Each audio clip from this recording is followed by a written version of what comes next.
Hi WaterShed Watch participants. Let's join Dana Smith from the city of Meridian and learn a little bit about how their lab works with the Boise River. Hi, my name is Dana Smith. I work for the city of Meridian. I've worked here for 9 years. I've had a little over 10 years of experience in wastewater. I went to Boise State University and I got my degree in environmental occupational health. And we did a tour at City of Boise's wastewater treatment lab, and that's kind of what spoke my interest in pursuing this career.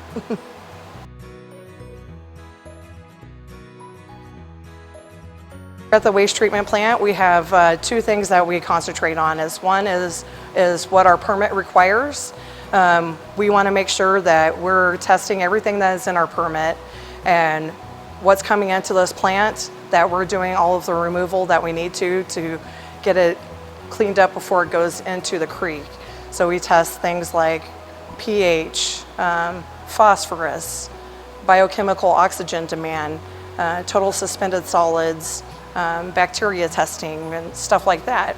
The other part is what we do for our plant. We want to make sure our plant is running properly and keeping all the bugs happy and everything like that. So we try to keep all of that running smoothly.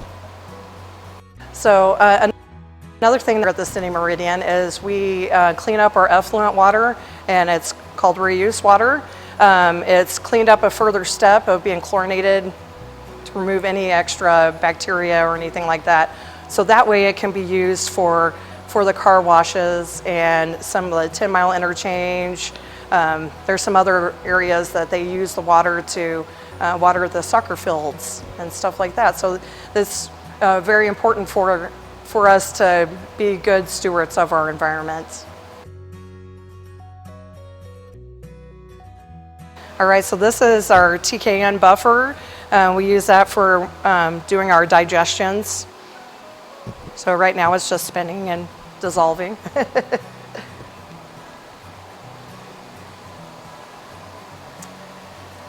Here is where our suspended solids are analyzed. They're all set up for whenever they bring our mixed liquor and RAS samples. So the suspendeds come through, so the liquid will go through here, and the suspended solids will stay up on the filter.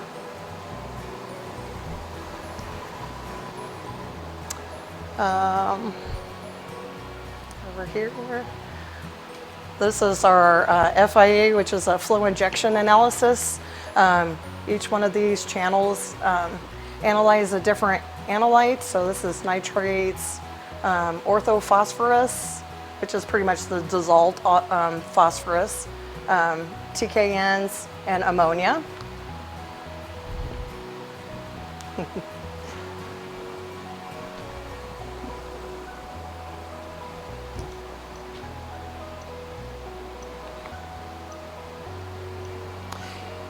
Here's where we analyze the pH.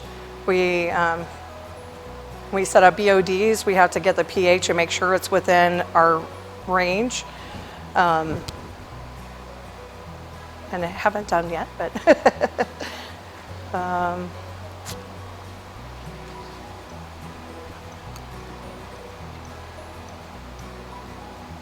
and over here is where we analyze our biochemical oxygen demand, which is BOD is what we call it.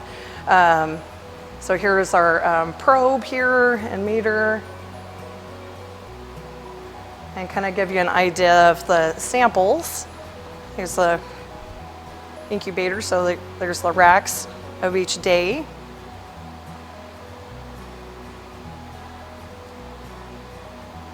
We have more over here, but yeah, that's a 5-day holding time for the testing. Is our bacteria samples. We do E. coli and total coliform on these. So you grab the sample, put 100 mils in here, put it through this little packet that gets sealed, and then we count them by the yellow is total coliform, and if it glows in the black light, then it would be E. coli. I don't know that. which there is a couple of hits on that. I don't know if you can see in there or not. So the glowing ones are the E. coli. Yeah. So this is how we actually run the bacteria samples for the WaterShed watch. So we'll take 100 mils of the sample and put it in here with this active ingredient and then mix it together, and then we can count how many total coliforms and how many E. coli that will be in from each one of the creek sites that you guys grabbed.